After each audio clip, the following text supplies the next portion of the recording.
Hello, everyone. Welcome to Master the Repeatable Events Formula. My name is Camille. To introduce myself, I'm Zach.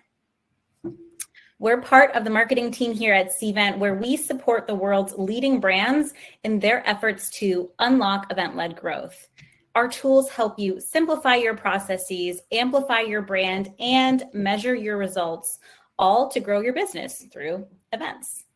If this isn't your first rodeo with Cvent, you already know the entire end-to-end journey for today's event is powered by Cvent. The registration page you RSVP'd on, the pre-event reminder emails, and this virtual experience in Cvent webinar are all a part of our platform. That's right. And some quick housekeeping for everybody.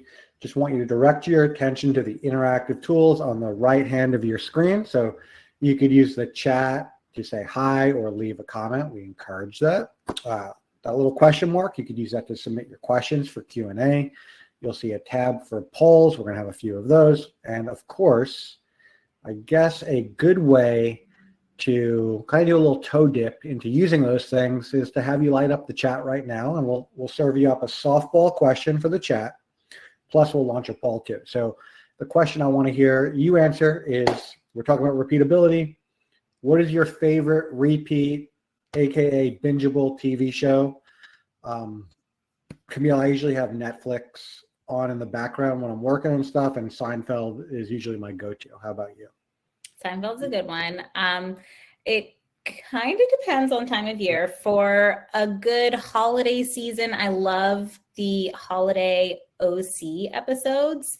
But in general, just when I need a little mood booster, give myself a little laugh, I'm always going back to The Office.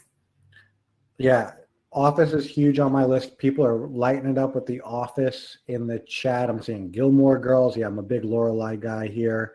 Murder, She Wrote from Tia, which I know that one because it used to come on alongside Silk Stockings on the USA Network after Monday Night Raw when I watched wrestling growing up.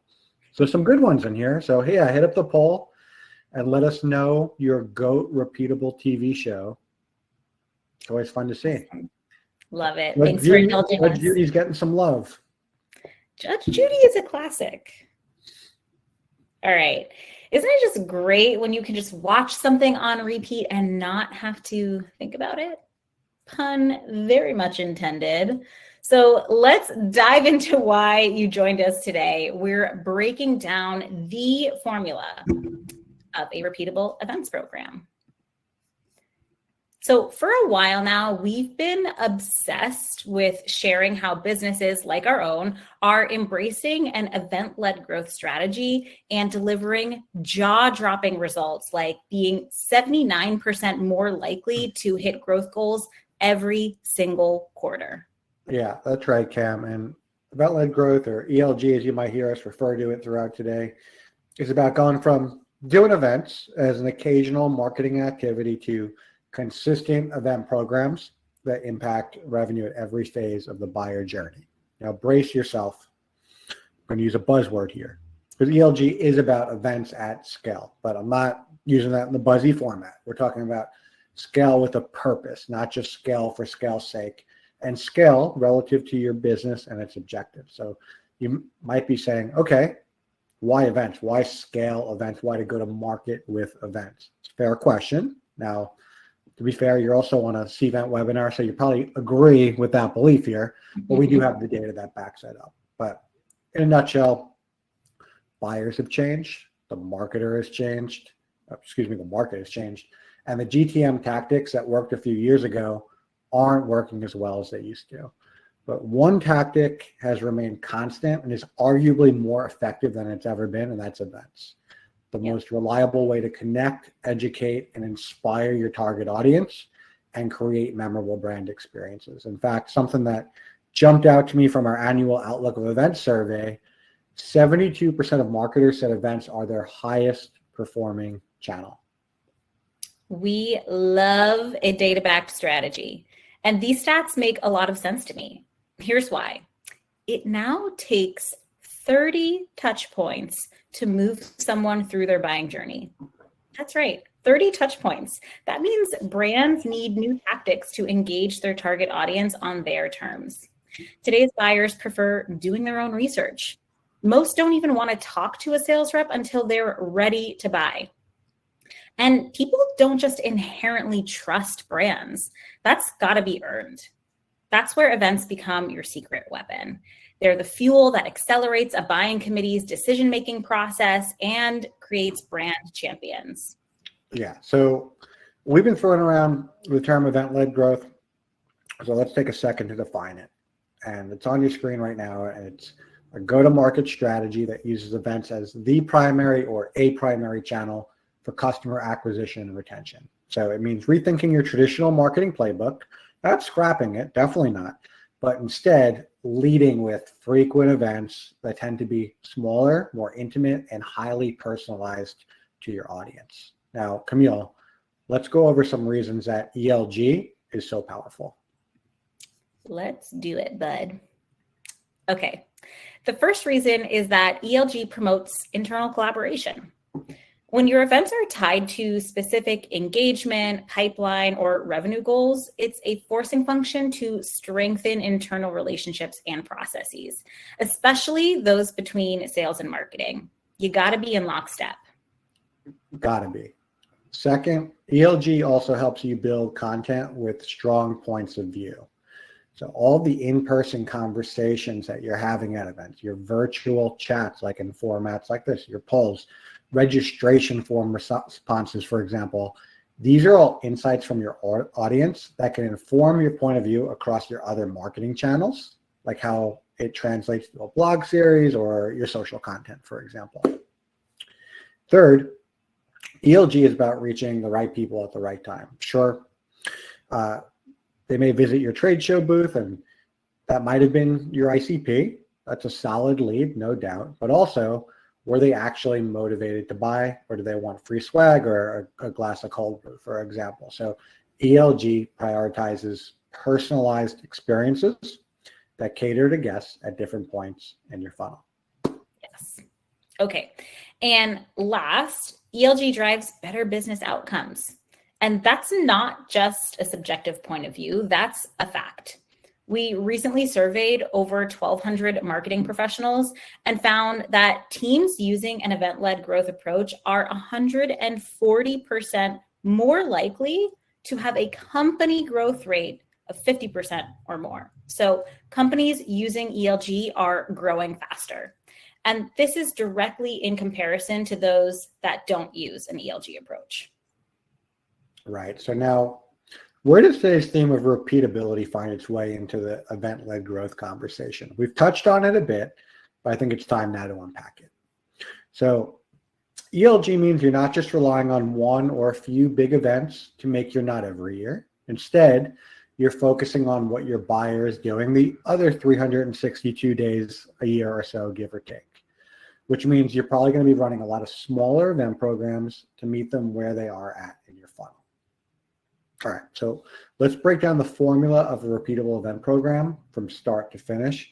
Camille, before I hand it back to you, we're going to be launching our second poll for today, which is, how would you assess your repeatable event program today? Where are you at in your repeatability or ELG journey? And you can be honest, this is a safe space. Okay. If I were answering, it would be D. It runs like a Swiss watch. Or a Bavarian train station? Or a Bavarian train. That's my alternative. Yeah. All right. Perfect segue to kick off our lesson, Zach. Let's talk about the most common challenges we hear from folks trying to turn one-off events into scaled programs. Got to start with content ideation. What's tough about this one? Keeping your event content fresh and engaging when you're running a program on repeat. If you can relate and need some help here, we've got you. More on that soon. The next most common challenge is probably something you've struggled with too: driving attendance. It's one thing to get people to show up to one event. How do you do that week over week or month over month? There's really an art and a science to this, and we've spent years cracking the code, not only for our own events, but our customers facing the same hurdles. Zach, walk us through these final 2 challenges.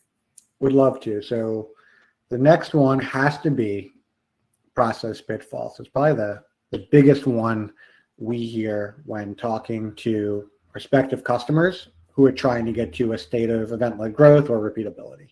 And it makes sense, right? Time constraints, administrative work, all the tasks, the strategy, the internal coordination, the emails, the event website, the social assets, the cost, the content, the execution, the promotion, getting the right people in the room, the logistics once people are there, the follow-up, and then mustering up the strength to do it all again and again. It's exhausting just talking about that journey, but things don't have to be so painful. Camille and I have seen ELG companies do events pretty much every day. Not every company. I'm talking about the big global ones. Some do multiple events a day. So it's all relative, again, to your organization and your goals. And we're going to talk in a little bit about how they do it or how you can do it. And finally, the fourth one, is proving ROI, i.e., how do we prove the effort was worth it in the end, right? Because if you can't prove ROI, you're not going to be able to get investment in the strategy to do more events and do them in a repeatable fashion. So 4 meaty challenges here. So today we're going to help you walk away with tools to start to overcome them.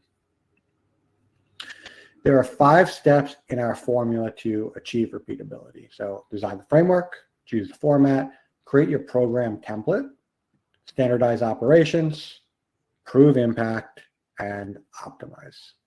5. Wowza. Okay. We have got so much ground to cover today. So if you want to go deeper on any of these topics, trust and believe, we have a resource for you. Just holler in the chat, let us know, and we'll follow up with you. All right, let's dive into designing your framework. I'm going to level with you. There comes a time in every event marketer or planner's life, what I like to call an aha moment, where you realize simply doing events isn't going to cut it. I'm talking about those events you continue to do because your company just always does them. Maybe you're finding internal enthusiasm is gone and it's like pulling teeth to get sales or CX to promote an event. You might even notice post-event surveys or event KPIs are screaming, these events aren't actually working. Zach, I know you know what I mean. I know. I mean, that's real talk, Camille. And that's, going back to the last slide, that's such a big part of having the ROI data or the KPIs. So you can make a decision and say, hey, this isn't working. We need to pivot or completely scrap this entirely. By the same token, if something really is working, it's like, all right, let's double down on this. How do we actually scale it?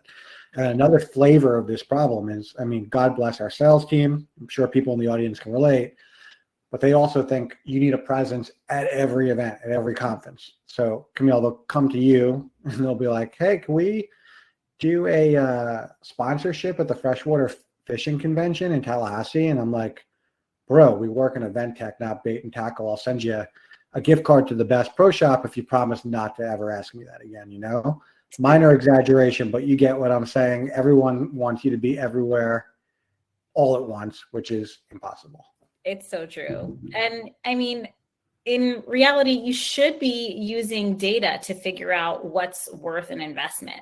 So more on that in a bit, but sometimes you need to pause and reassess your event strategy. Sometimes we call this getting a weather report. What are the problems you're hearing in internal meetings? What are the key objectives your organization is trying to achieve? Exactly, Camille. So the goal here is to identify the opportunities and gaps in your funnel. So you might have heard this referred to as like a leaky funnel. Basically, where can your business use a little help? Is the top of funnel drying up, leaving your sales team scrambling to find qualified leads? Are deals stalling in the middle of the funnel, dragging on for months before they ghost you? Or maybe your sales team is struggling to get face time with decision makers who actually have buying power your events can help address all of these things. Yeah. And, you might not be always facing a leaky funnel. Sometimes you're going to notice that things are stalling out and just slowing down. You might be trying to influence your customer retention or expansion, for example. So, this is where the strategy really comes into play. You might notice adoption of a particular product or service isn't gaining the traction that the business had hoped for. And any one of these pain points can be the impetus for creating an ELG strategy that includes different event programs designed to solve these very real business challenges. And here's the thing. We're not just slapping an event Band-Aid on a problem and calling it a day, or throwing more events and hoping that something sticks.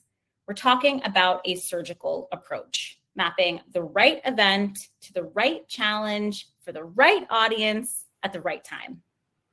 That's right. We want to be surgical, so put away the machetes, take out the scalpel, because that brings us to our next step, which is designing the framework for your repeatable event program and aligning each gap to an urgent business goal. Yeah.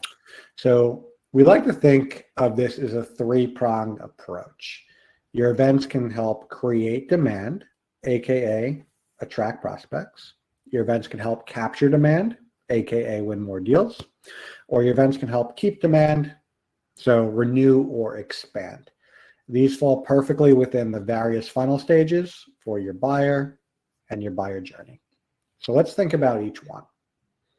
If you have a gap at the top of the funnel, for example, and you're struggling to fill your pipeline with high intent prospects, creating demand is your goal.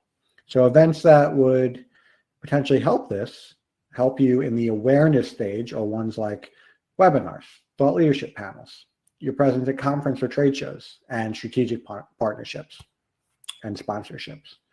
Think of events that create memorable experiences that help generate curiosity and true brand awareness.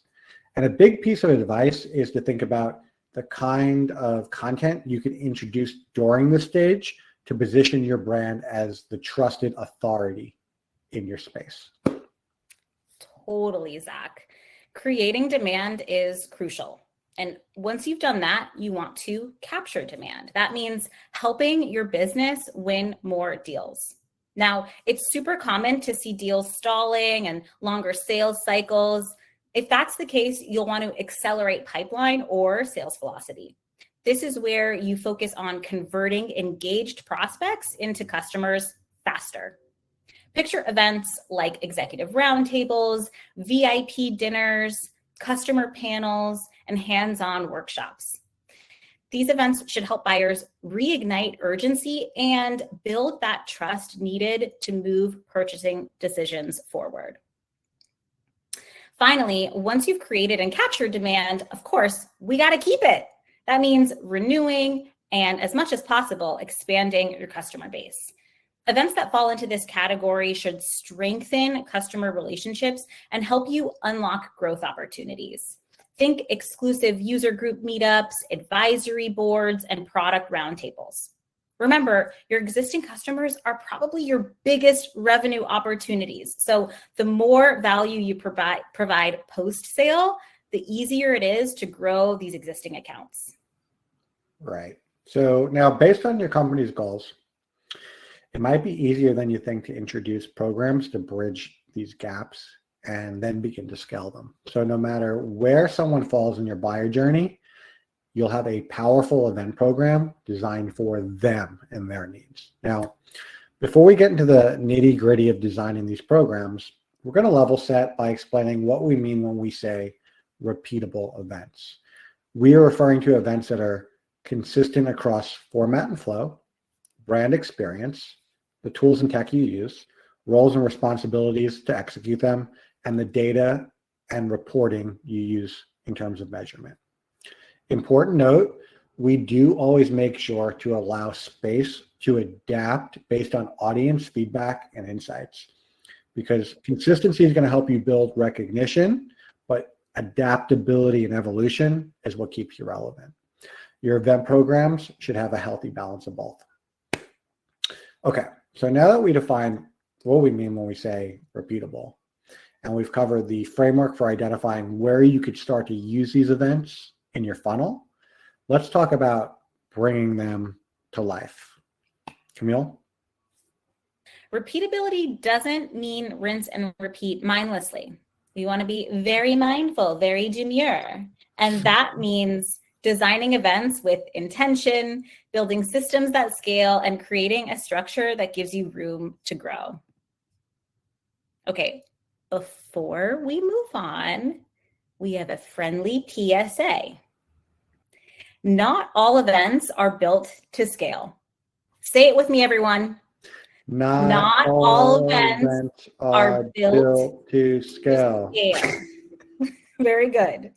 If you've ever tried to turn a super intricate event with lots of bells and whistles into a recurring program, you probably know that some event formats just don't scale well. That's why choosing the right format is critical when trying to build out a repeatable events program. But Zach, how do you know what's right? It's just a feeling, Camille. No, I'm kidding. We have a criteria for that. A few factors to consider. So first is audience size. Are you trying to reach a big group, top of funnel prospects, or do you need to create intimate connections for high value customers and prospects? So first consideration, audience. Second thing is the depth of the content. Is this going to be a high level overview or a product demo that could be reused month over month? Or does it need a fresh story every single time? Third thing to consider is level of interactivity. Is it going to be hands-on, like a roundtable or an AMA, or is it more of like a presentation style format? And then finally, number 4, internal resources. How much time, budget, and headcount do you need to execute these programs repeatedly? Once you've thought through these steps, you can start identifying the format or formats that naturally lend themselves to repeatability. Formats that are impactful and easy to replicate is what we're shooting for here. Yeah. So some examples include bi-monthly live product demos, great for demand gen and nurturing leads, or monthly regional dinners and roundtables focused on meaningful relationship building, which means a lower lift, no presentation necessary, and the discussion in the room is really where you're going to strike gold. We also love product release webinars, great way to engage customers on a quarterly basis. But one thing I want to say before you jump in and try to fill all the gaps in your funnel all at once, pick 1 or 2 formats and master those first. Yeah, don't try to scale 5 new event formats at once. I've tried and it's gone up in flames. Get one program dialed in and running and think about your next one after that. You're not going to solve every single business problem with overnight or with one very ambitious plan, right? You have to kind of build it brick by brick. All right. So now that we have that groundwork set up for our programs, it's time to start getting our marketing materials together, which is a huge part of the repeatability. It is. All right. We are cruising, folks. Welcome to Chapter 3, creating your program template. It's no surprise that things like manual inputs, updates, and lack of resources are some of the biggest blockers to creating programs at scale. The solution here is themes or templates. That mean you don't have to start from scratch every single time you need to spin up an event. Templates are your best friend when it comes to scale. They cut down on setup time, reduce your margin of error, and make it easy to delegate tasks across your team. Our mantra here is build once, reuse often. And measure twice, cut once. Something else Right. I learned. Yeah. Cool. And when we talk about templates, it's not just the layout and design of your landing page. It takes every attendee experience touch point across the event lifecycle into account. So that's from pre-event to live event, all the way through to post-event. Now, this is one of my favorite visuals, but if it gives you anxiety, well, give yourself a round of applause because it shows how much work goes into every single event and how productive you are. But here's the thing. Almost everything you see here can either be templated or automated or both. That's right. If you have the right technology and the right templatization strategy. And this can be a major, massive competitive advantage once you figure it out. So let's talk through some of the aspects of an event program you would ideally like to templatize with your event tech. So landing pages and registration forms immediately jump out to me. Those can be big lifts. We hear all the time, like pre-Cvent, that even to spin up like a small happy hour or webinar page, it's like, hey, I have to talk to marketing ops and there's a 2-week SLA just to get something started, and I can't even make edits myself, right? So that's a huge place that you can simplify your process, and duplication through templates will definitely become your friend when you have the right tools. Emails, promotion, another huge place where programs go to die, because again, these are typically gate kept by internal technology owners. So invites, reminders, all of your follow-ups. Think of how email heavy events can be. If your event tech can automate a lot of that and make it self-serve, you're going to be on the right track. And the third one is your data workflows. So think things like integrations and lead routing. Ideally, you want a platform like our new Cvent Essentials one for repeatable events that allows you to set up integrations one time and never have to think about them again. Once registrations and check-ins come in, that data is automatically going to your connected CRM or map. You're not burning calories on manual exports or praying that somebody remembers to do things. Okay, other considerations to think about: a cheat sheet, if you will. You want to be able to, clone event pages to create them. Again, using templates, you want to be able to do this in a few clicks. Reuse your branded pages and emails automatically every time. Integrations set up at the account level, automated based on the triggers that you set up. And then the ability to have all of your brand assets in one shared space. So everyone on your team who's creating events, sending emails, hosting webinars is on brand and consistent every single time with the guardrails you need. If all of these items could be set up at what we call, again, the template or account levels, you'll be cooking with gas. Because your tech shouldn't just support your events. It should really be the foundation you use for scaling them. Preach, Zach. You feel me? I feel you, man. Okay. All right. So let's see what we're talking about in action with our in-person dinner program, Collective Conversations. This is an invite-only program, and it's the perfect example and really speaks to the power of a branded template, one that we've built in Cvent Essentials. So an outsider might assume there's an entire team responsible for every single detail of these events, but in reality, our teammate on the demand gen team, Haley, runs Collective Conversations monthly and entirely on her own. Let's take a look at how she does it. Hi everyone, Haley here from the Demand Gen team at Cvent, and I am so excited because today I get to talk you through how I'm able to quickly and effectively spin up on-brand, scalable, and simple events using Cvent Essentials.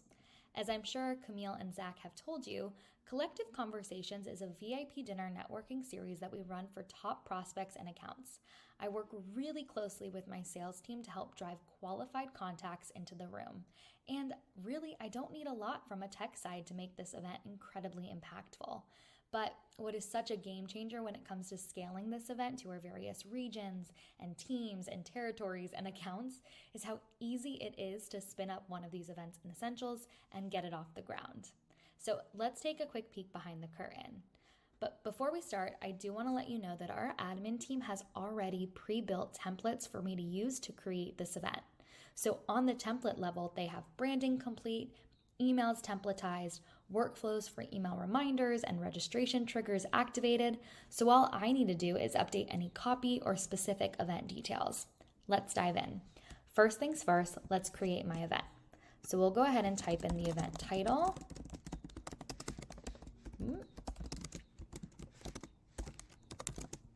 The event date, the event start time, the event end date, and the event end time, time zone, language, locale, and then any custom fields that you want to do. I'm picking and adding in specific details like title, city, and date, and then I'm going to select the theme that I want to pick. So as I said, my admin had already created these templatized branded themes. So I'm going to go ahead and select this theme because I know that it is on brand, compliant, and set up with my organization's workflow. So I go ahead and do that, and it automatically creates it. So let's take an overview and look behind all of the different touch points that make this the perfect templatized event. So as you can see, this is the overview page where it kind of gives us a comprehensive overview of the event. Then we click into details. Now the details here are where it gets kind of a bit more specific and gives you, the event host, a bit more flexibility. So we've got the event name, the date, time zone, all of this stuff populated from what we filled out on the last page. If you scroll down though, it's got description. So this you can update and modify to however you want to perceive or project your event. Then you can update the event venue. Obviously, we picked Dunder Mifflin Gift Shop because who wouldn't want to go there? And you can make changes on the back end. And then this is where you can update the agenda. That can always be updated or added as you create your event agenda and as you go. But you, as the host, have all of the flexibility here to update these different touch points and copy. Now, let's go back to our team members. So this is where I can add any relevant host or key players like my check-in staff, moderators, or even speakers. Under the branding tab is where you can kind of see that the colors, the fonts, the banner, it's all been created for me, which makes it super easy to know that I'm being on brand and compliant. Now, if I wanted to make any updates or modifications, I could reach out to my admin team, but for the sake of creating these really repeatable, scalable events, this is so easy and such a game changer. Now let's click into registration. If I wanted to, I can update my registration form and make questions required or not required. I can manage the capacity on this, but what also is so nice is that since my admin on the template level added in restricted domains, as you can see here, I feel so confident and comfortable knowing that I am not missing on a competitor on the do not let them register list. Now, the coolest part about Essentials and one of my favorite parts is how I can schedule and create the emails that I want on a templatized basis, and it's super easy to make modifications if I need to. So as you can see here, we've got all of the different marketing emails that are associated with this event specifically, because this was created on the template level. So you've got invitation, registration confirmation, which as you can see is toggled to active. So anytime someone registers, they automatically receive that registration confirmation. You've got when team members get added, check-in staff emails, and then you've got the reminder emails, and as you can see, they have dates already assigned to them. So on the template level, my admin created 2 reminder emails, one a week before the event and one the day before the event. So I can easily, don't even have to think about these reminder emails. They're already set once I create my event. So let's go ahead and click into this event reminder email number 1.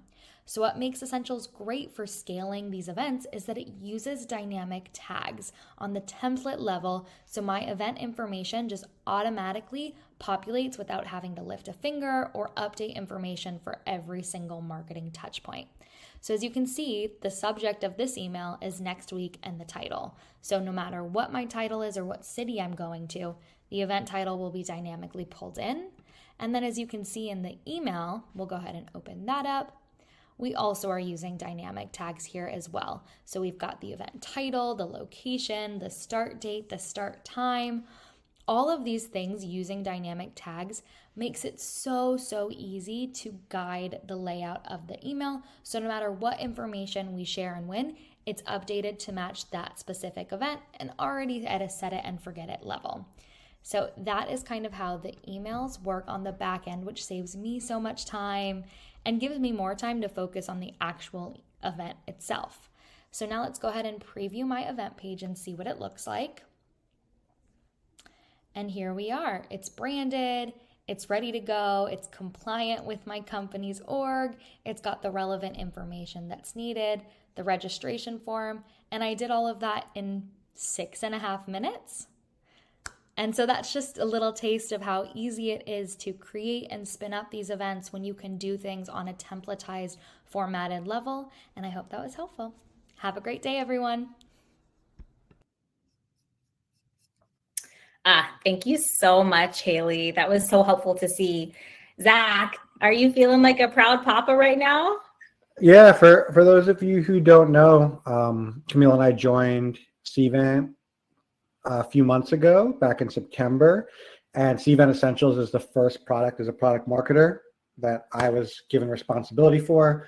We had an extended beta run in it, and it's going to be a huge launch moment for us at Cvent Connect in just a few weeks. But it's a product I'm really, really proud of and really enthusiastic about for the exact event-led growth repeatable use case that we've been describing. So I encourage everybody to check it out and find me on LinkedIn or whatever to ask questions about it if you want to learn more. We've been working really hard at it. Yeah. Ooh, I'm seeing Molly's excited to learn more about it at Connect. Yeah, Molly, come to my solutions overview with my dear friend Jenna from the solutions team. We're going to have an overview of essentials and lots of deep dive on the different functionality and what you could expect both from like a program leader perspective and the relief and benefit it will have for the people on your team responsible for executing as well. Love it. Okay. Earlier, we talked about how hard it can be to drive event attendance. So we can't not talk about event emails and promotion. Here's how we approach this for our events. Beginning 6 weeks out from our event date, we start our invite email cadence. We send 1 email per week. And when it comes to the contents of these emails, we rely on an internal framework called GIVE. The G stands for guests, all of you. We want to stress who else will be in the room because people want to understand why they should attend and who else they'll get to meet. The I is for inspiration. We want to motivate, inspire, and share a vision of how this event will serve your attendees. People want to know what they'll gain by attending your event. The V is for validation. We want to clearly convey that each attendee belongs at your event. People want to know what their role, industry, or particular interest, how that justifies their invite and warrants attending your event. Pro tip here, this is where segmenting your audience and tailoring the language of your invite pays off big time. And finally, the E is for experience. Experience is everything, and we want to make a commitment to deliver a fantastic experience because people want to get the sense that they'll leave your event with an interesting story to tell. So that's our GIVE framework, but inviting folks is just one part of the battle to get them in the room. Once they've registered for your event, you got to remind them to actually show up. Zach, want to share our tried and true tactics for that? Yeah, it's a gift that keeps on giving. Ha ha ha. But this is the sequence we use for virtual events, like the one you're on right now. So we recommend a tight email reminder sequence of 4 emails. I saw someone ask a question about bringing these tactics to like internal events or employee events. I think that's a great question, and I think these repeatability tips, including like email sequences, apply really well to that. And we can dive more in when we get to Q&A. But what we usually do is 1 week before, 24 hours before, 1 hour before, and then my favorite, the starting now email. Historically, for all the webinars, the hundreds of webinars Camille and I have done, that has the highest open rate of all other emails. And bonus point, if your event tech allows you to automate all of these upon event creation and schedule them out, that's a huge time saver, and it's a great way of combating attrition. Yeah, we Avoidable love attrition. True. And we love a time saver. Okay, so how might you do this differently for in-person events? Well, let's go back to our Collective Conversations dinner series. We send reminder emails for that 1 week before, 3 days before, and day of, but we also sprinkle in at least 2 plain text emails. One of those plain text emails is called the lock it in email, because we want to get as personal as we can, all right? Our goal here is to make a commitment with our attendees. When we say commitment, you'll want to schedule a time, a clear location, and a person the attendee will meet with. And the more specific, the better. The idea here is it's a lot easier to flake out on an event than it is to flake out on another person. So just like we saw earlier, we can use that plain text email template to weave in personalization and do it at scale. So for example, your email might mention meeting at the right of the door at 9:15 and say something like, I'm excited to introduce you to the CEO of a new company who's also looking to discuss using a webinar strategy for lead gen. Okay, folks, now that we've got your program template locked in and your promotion strategy mapped out, let's dig into how to standardize event execution. Here's the thing. Even when your format is super solid, your templates are ready to go, if the behind the scenes process is chaos, you're gonna hit a wall when it comes to scaling your events. This is where standardizing operations comes into play. The goal is to reduce friction for you and your team. Before we unpack this a bit more, let's get a quick poll going. I want to know what you consider the biggest challenge to scaling repeatable events. Let's see what we hear. Okay, we've got aligning internal stakeholders. A bunch of people are saying building the process. Let's get some more votes. Okay, I'm data. surprised no one said E. I thought E was going to be oh, there we go. Oh yeah, E. It's hard to stop doing what we're already doing. Finding the tech that supports repeatability. Okay, it's looking like majority of folks are struggling with that internal stakeholder alignment. Not surprised. Hear you. Not surprised. It's not easy. Sometimes it's like herding kittens, right?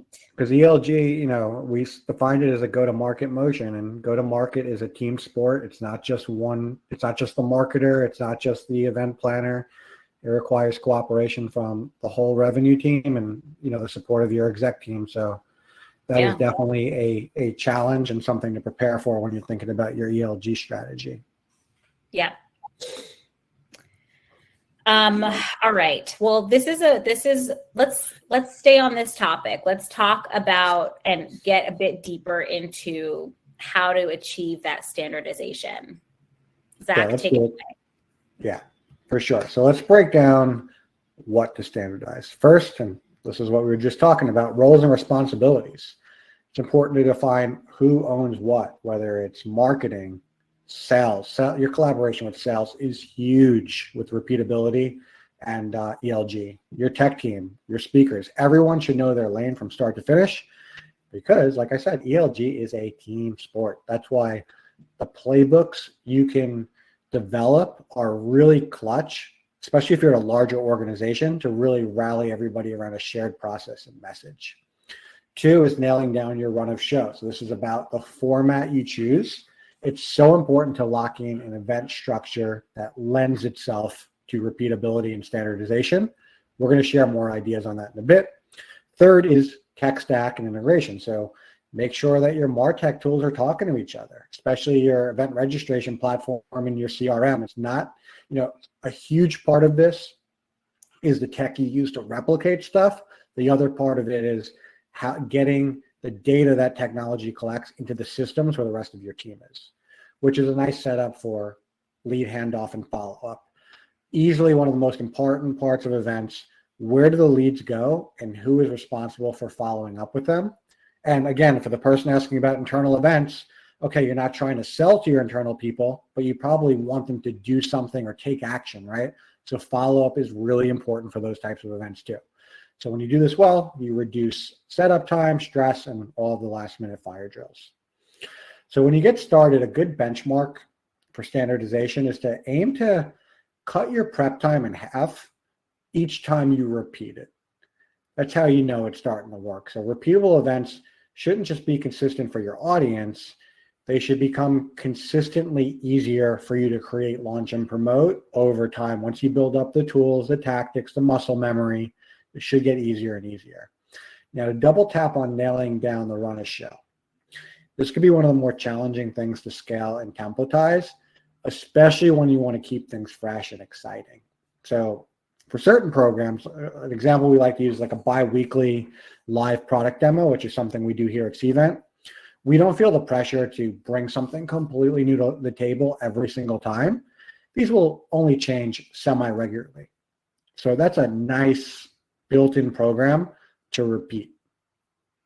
But some of your other programs might require a little creativity and nuance. So that quarterly product showcase you heard Camille talk about a little bit earlier for customers and late-stage prospects, we found an easy way to rinse and repeat that program was to tie the content to our different product pillars.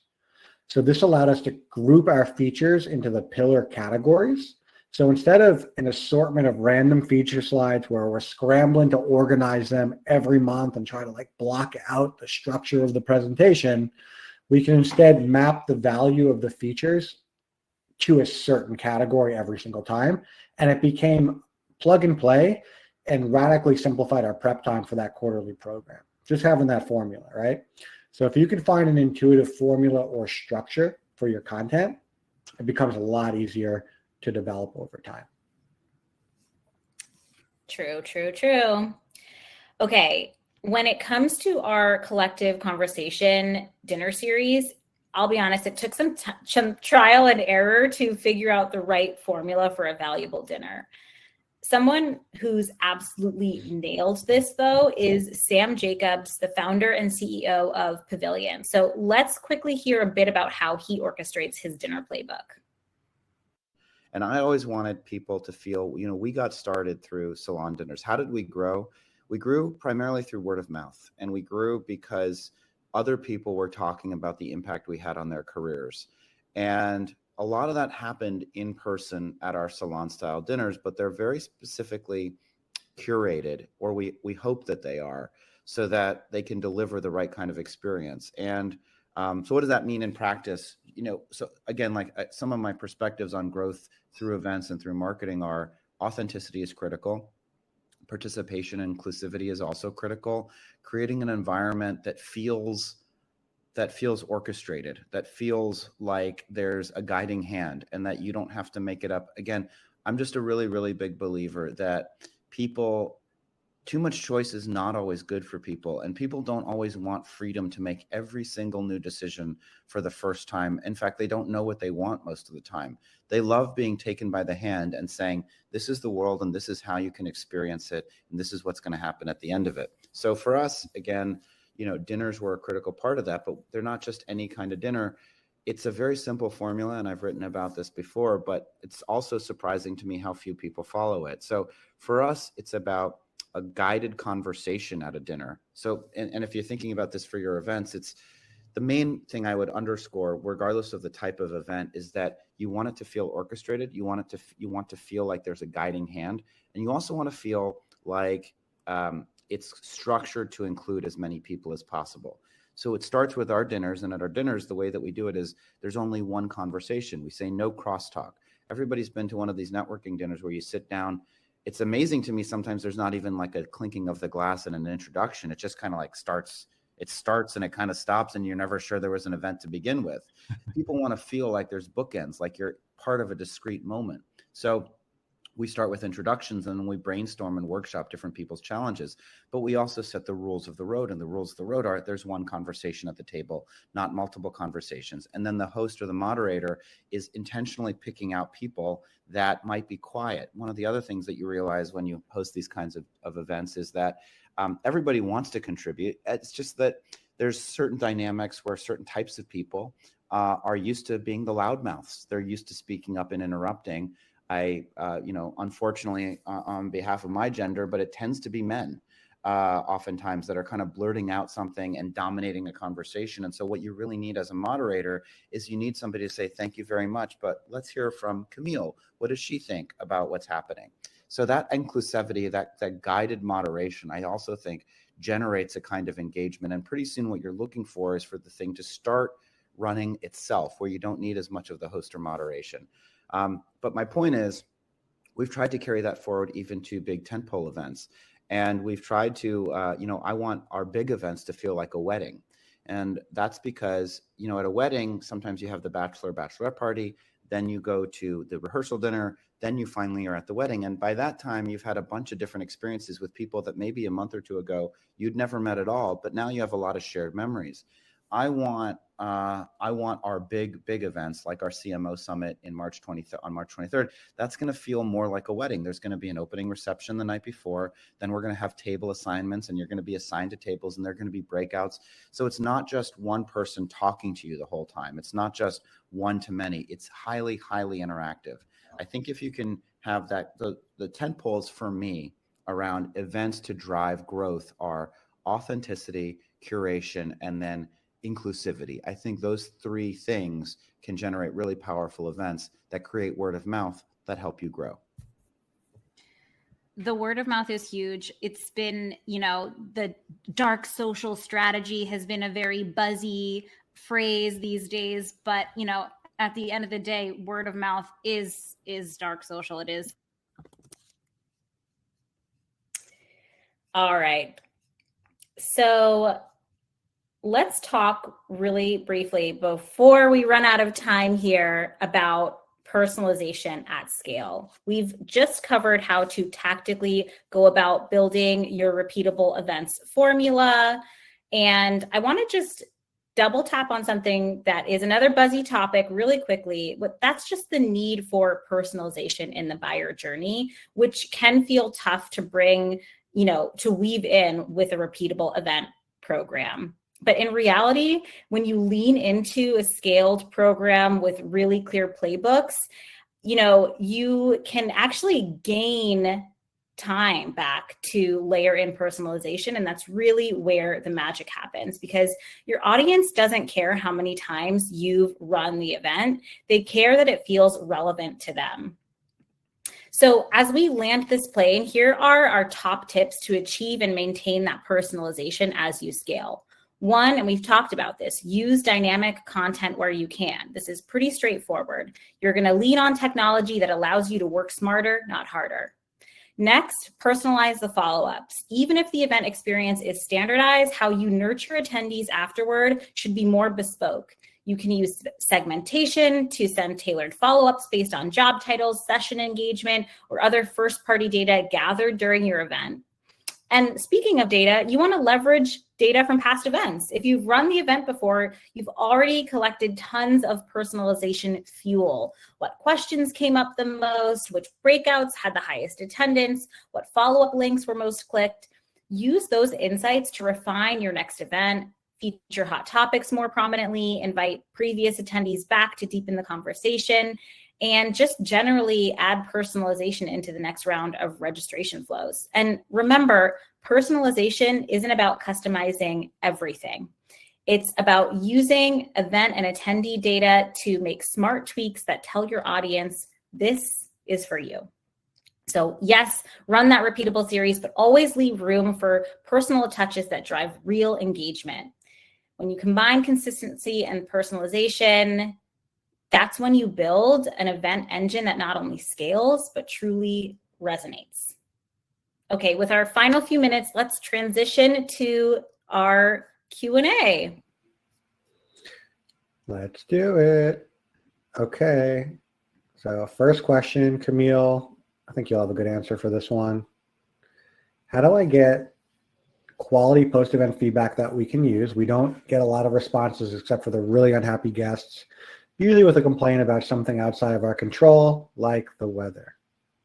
All right, I'm just going to be honest.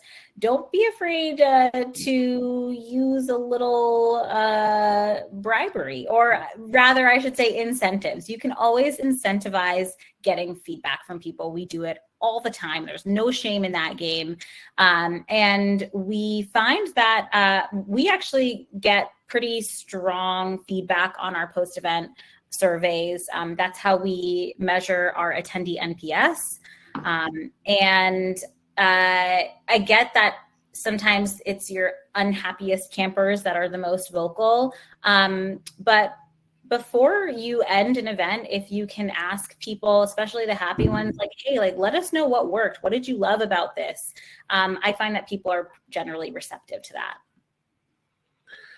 Yeah, great stuff, Camille. The other thing I would say is, like, there's the official feedback, which is a survey, but there's also things like we're doing right now. Like, I'm monitoring how many people who joined stayed on. When do they drop off? What kind of questions are we getting in the chat? What kind of questions are we getting in the Q&A? There's a lot of good anecdotal stuff that comes from that.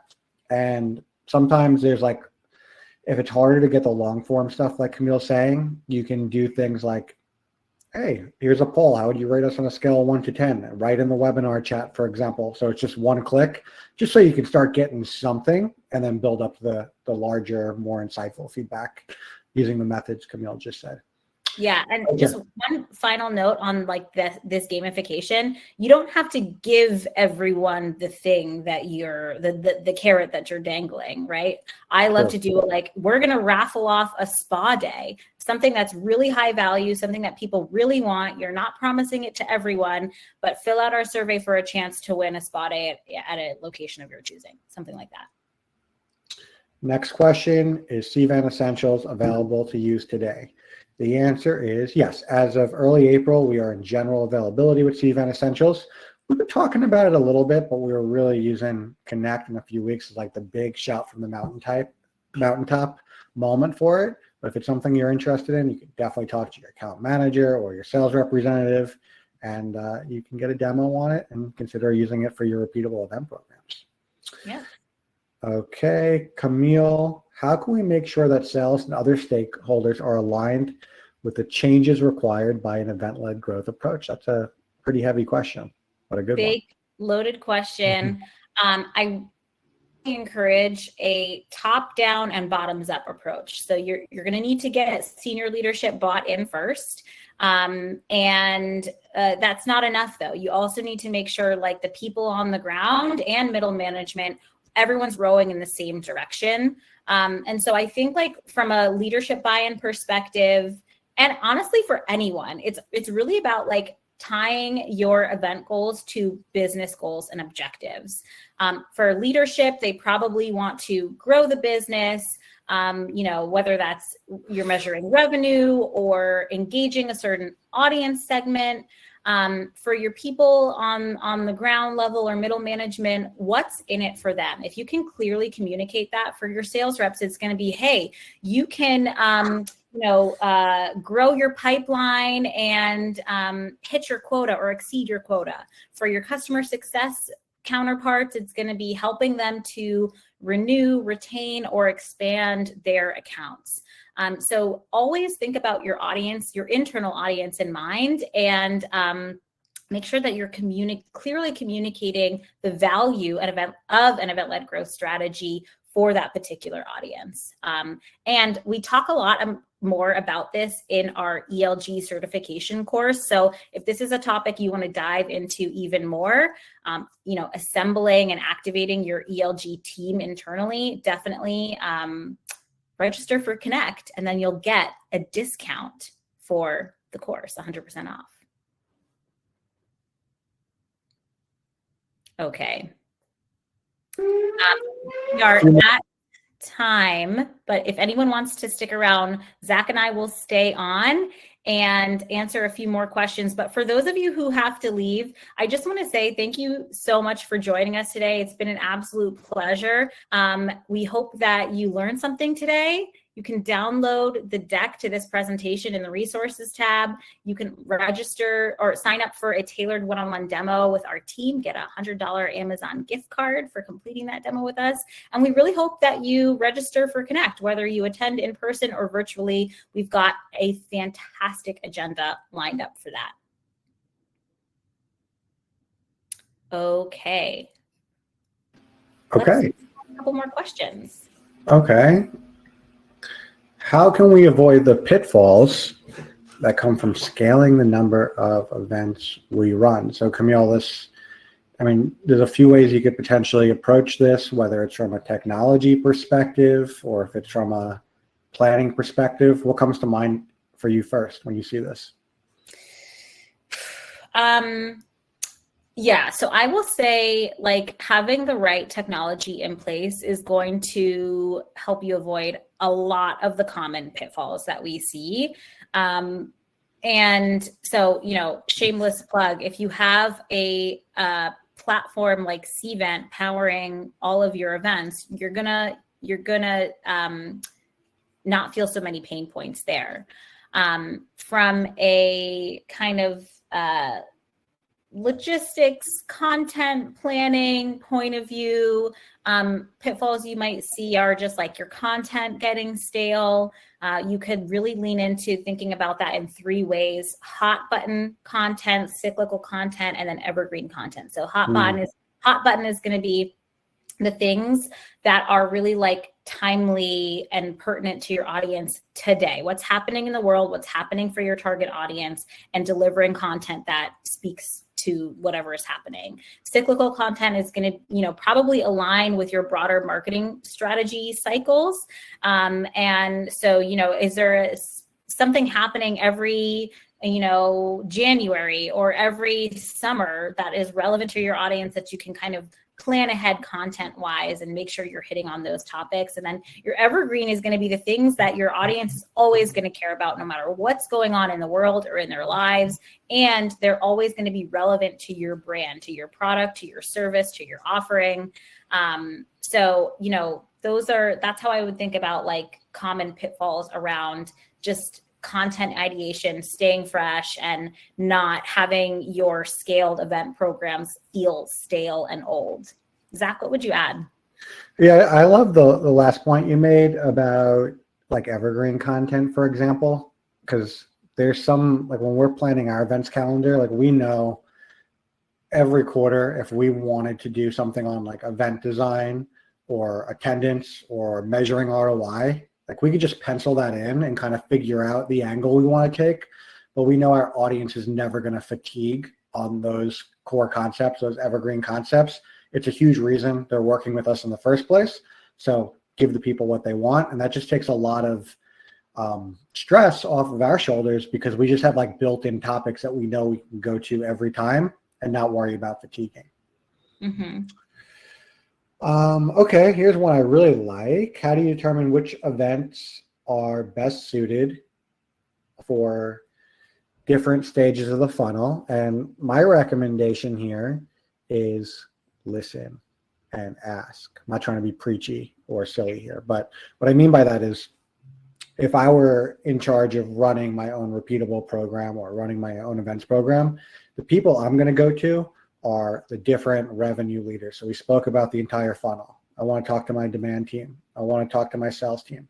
I want to talk to my CRO. I want to talk to my customer success team. And I want to hear, where are you having problems?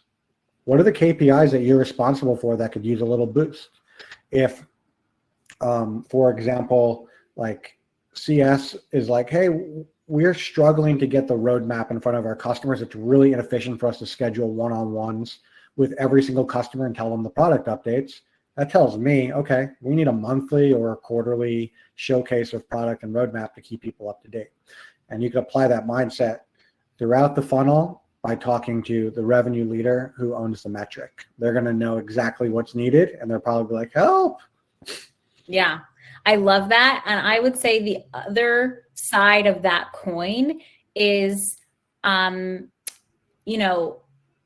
thinking through what the different segments of your audience, wherever they are in their journey, what do they need? How can you serve them? I think it's really important to not forget to be, to create audience-centered and like human-centered events. So you want to fulfill a need, an expectation, or a desire for your attendees. And so you need to match those needs and expectations of your target attendees with your business objectives, with the challenges that you might be seeing either in your revenue funnel or in your engagement strategy. And that's going to determine the types of events that are going to be best. And whether it's like the format or the content or the location, things like that. And then you'll figure out like, where are you serving up that event program to people based on where they are in their journey, as Zach kind of spoke to, like mapping that to your business objectives, like so think about your business objectives, think about what your attendees need and want. And if you can go through an exercise of like matching those together, that's going to help you determine which types of events are best suited for the different stages of the funnel. Hopefully that answered your question. Oh, it more than answered it, Camille. Here's a great question from Maria that I don't have a perfect answer to, but I love the question. Is there a plan to support copying emails across events in the product pipeline? So I know as part of our essentials roadmap, continuing to up level the replication and control that you can exercise on your emails is a major priority. So while they are templated today and very efficient for scheduling and automation, Maria, we definitely have heard this feedback and want to continue building upon it. It's a well-known place that we can add more value. And we'll be talking about roadmap for essentials at the solutions overview at Connect. Okay. What are best practices for driving attendance consistently across repeatable events? I have one that I'd like to share, which goes back to, we said earlier that Camille and I came over in the Splash acquisition back in September. And one of the repeatable programs that we run that's been really, really effective for us is called Meet Splash. It's a 2 times a month product demo. It's like low pressure, no salespeople on the line. Come get an overview of the product and see it in action, and then decide what you want to do. So we get regular, this has been going on for years now, 3-4 years we've been running this program. We get regular attendance without sending a single or adding it to our promo calendar at all. And the way we do that is it's sprinkled on relevant pages on our website. It's a call to action that our sales team always know about because we have a consistent URL and consistent date. So they're always promoting it.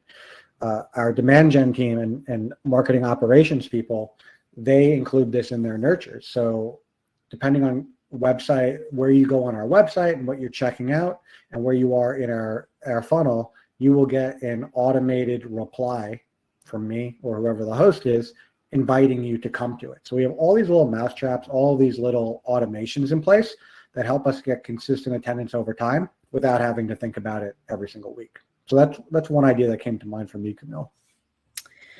Yeah, that's a good one. Well, I will say what that just sparked for me is like thinking about how you just kind of spoke to, like, how can we easily like plug and play promotion to drive attendance in other maybe like channels, right? Besides email. I will say, like, when you can also lean into automation, which we somewhat spoke to already today with your email invite strategy, your reminder email strategy, the more you can automate those with the right technology, then you can lean into more maybe like hands-on tactics. So for example, for a high impact program like our dinner series, in addition to sending email reminders, we also have the dinner hosts reach out to registered attendees through LinkedIn, for example. It helps the guests put a face to the name for the hosts. And kind of like we were talking about with the give framework of like, it's easier to flake out on an event than it is on a person. When you can like reach out to someone and be like, Susan, oh my gosh, I'm so excited to connect with you at dinner next week. Let me know if you have any questions. And, I'm excited to introduce you to X, Y, or Z. We tend to get a lot of good responses from the kind of more hands-on LinkedIn outreach. And that's not maybe as easy to automate, but when you have other things in your strategy automated, then it frees up your time.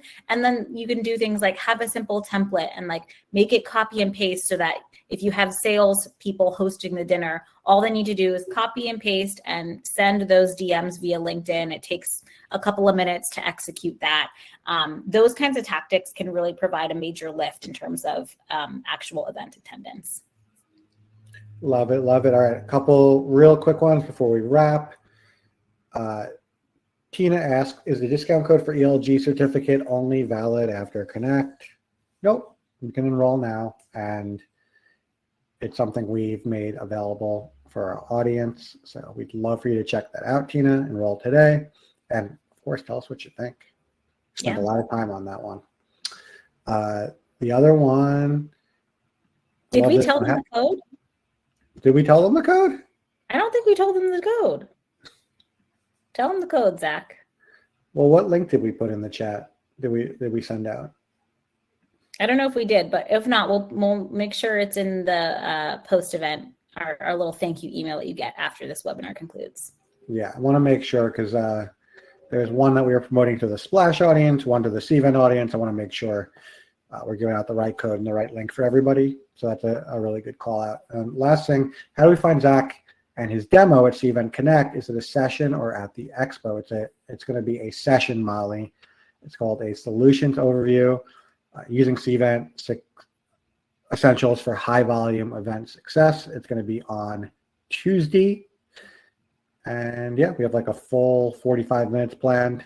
We're going to go through essentials, soup to nuts. So I hope to see you there, and hopefully you'll stop me and say hello. Camille, let's wrap there. All right. Well, folks, I just want to say thank you so much for tuning in with us today. As I said, it's been an absolute pleasure walking you through this session. Thanks for hanging out with us, learning with us. And until next time, take care.